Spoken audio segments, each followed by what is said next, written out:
Welcome to the recording for IS122 Week 6. The reading this week in Farrell is Chapter 6 on arrays and in Chapter 6 on Smith on arrays. The discussion: an array is named list of items that have the same type. What role does an array play in programming? The initials due Wednesday with 3 replies due Sunday. At least one APA reference is required, and you must use in-text citation, and you should have at least 100 words in your initial post. The Week 6 assignment is due Sunday. Part 1, you're to draw a simple flowchart and write the pseudocode to represent the logic for a program that allows a user to enter 10 numbers and then display them in reverse order. So you're going to have an array, and you need to have the flowchart and the pseudocode this week. For part 2, you're going to copy the code provided, and when I say the code, I'm talking about this code right here, and you're going to test it in Broxy, and then take a screenshot showing the code and the results and paste it into the Word document. The Week 6 quiz is due on Sunday. It may only be taken once. No subscript or index. The subscripts used by a 10-element array. What all subscript values must be.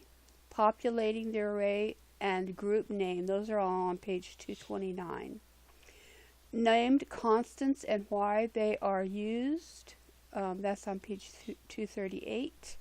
Linear search, page 241. When you set a variable to be Boolean, you can set its values to be what? And which statement is true of arrays? That's on page 243.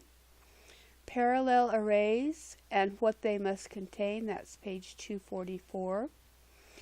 How can you improve search efficiency? That's on page 248.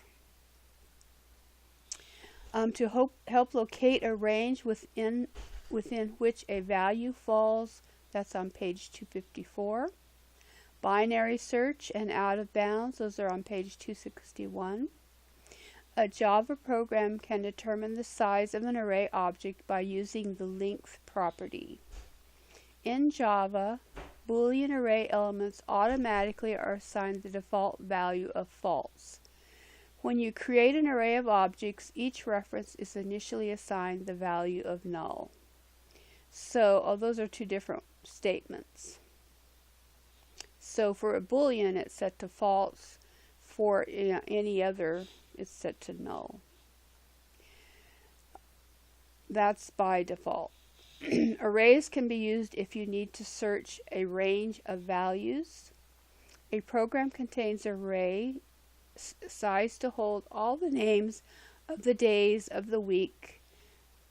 So if you have a program that shows all the days of the week, the highest subscript is going to be 6. Know how to create a Java array to hold 5 double score values. See, so I didn't find this in the book, but I did find it on this website. When you declare or access an array, you can use an expression to represent the size, as long as the expression evaluates an integer. And that's all I have for this week. It's pretty short. So if you have any questions, please let me know.